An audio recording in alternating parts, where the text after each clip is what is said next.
नमस्कार, very good evening to everyone. मैं doctor Abhishek, consultant general एवं laparoscopic surgeon, Abhishek hospital, Moti Dungri road से आपके सामने आज प्रस्तुत हूँ।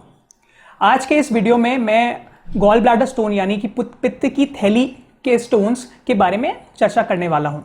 इस वीडियो में बड़े संक्षिप्त और आसान भाषा में हम गॉल ब्लैडर स्टोन्स के बारे में, उसके क्या सिम्टम्स होते हैं पेशेंट में, क्या रिस्क हो सकते हैं अगर ट्रीटमेंट टाइम पे नहीं लिया जाए, और उसके पुराने एवं नए लैप्रोस्कोपी या फिर की होल सर्जरी जिसको बोलते हैं उसके इलाज के बारे में जानेंगे। सबसे पहले गॉल ब्लैडर या पित्त की थैली होती कहाँ है? सो ये हमारे पेट के राइट अपर पार्ट में लिवर के नीचे स्थित होती है। इसका मेजर काम होता है जो लिवर में बाइल या फिर पित्त जो सिक्रीट होता है उसको कंसंट्रेट करके रखना। तो जब भी हमें खाना होता है, धीरे धीरे ये कंसंट्रेटेड उस पित्त को धीरे धीरे हमारे आंतों में छोड़ता रहता है, जो कि अब्जॉर्प्शन के काम आता है। अब धीरे धीरे क्योंकि इसमें ये पित्त जमा रहता है, कभी कभार उम्र के साथ इसमें स्टोन्स डेवलप हो सकते हैं। आजकल के जीवन शैली में परिवर्तन एवं खान पान की वजह से ये परिवर्तन थोड़ा जल्दी भी देखे गए हैं एवं यंगस्टर्स वगैरह में भी देखा जा सकता है।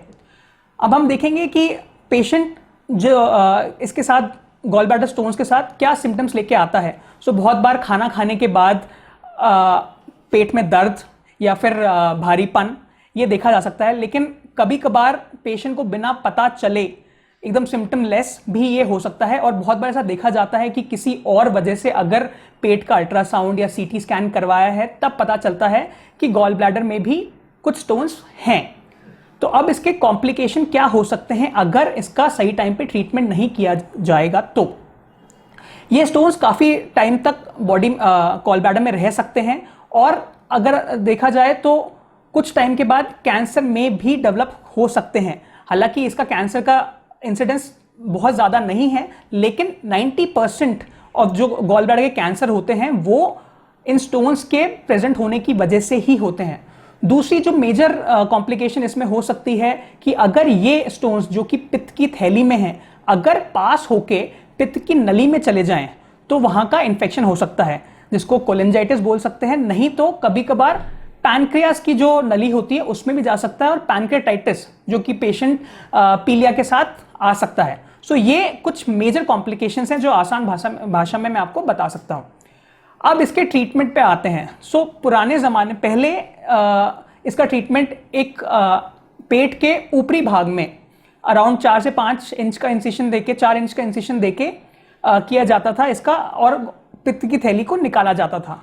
लेकिन अब जैसे टेक्नोलॉजी बाकी क्षेत्र में भी इतना प्रोग्रेस कर चुकी है, मेडिसिन में भी इतना प्रोग्रेशन के साथ अगर देखा जाए, सबसे ऊपर जो ये प्रोग्रेस है उसमें लैप्रोस्कोपी को बोल सकते हैं। सो लैप्रोस्कोपी में हम क्या करते हैं कि 0.5 या फिर आधे सेंटीमीटर के 2 एवं 1 सेंटीमीटर के एक चीरे से ही इस पित्त की थैली को अंडर हाई डेफिनेशन कैमरा की मदद से निकाला जा सकता है। अब इसके इस ट्रेडिशनल ट्रीटमेंट पे काफ़ी एडवांटेजेस हैं। पहली बात तो पेशेंट अपनी नॉर्मल जीवन शैली में बहुत जल्दी आ सकता है, विद इन 1 वीक अपना काम शुरू, अगर कोई मेजर कॉम्प्लिकेशन नहीं हो तो काम शुरू किया जा सकता है। फिर इन्फेक्शन के चांसेस बहुत कम हो जाते हैं। सो ये बहुत ही एक रेवोल्यूशनरी ट्रीटमेंट कहा जाएगा, और अब इसलिए इसी को लैप्रोस्कोपी या दूरबीन सर्जरी को गॉल ब्लैडर का गोल्ड स्टैंडर्ड भी माना गया है किताबों में भी। अभिषेक हॉस्पिटल में state of art laparoscopy unit एवं सर्जन्स अवेलेबल हैं।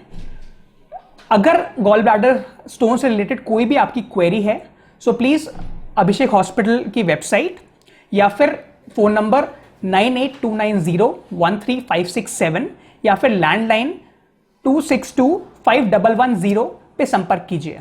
धन्यवाद।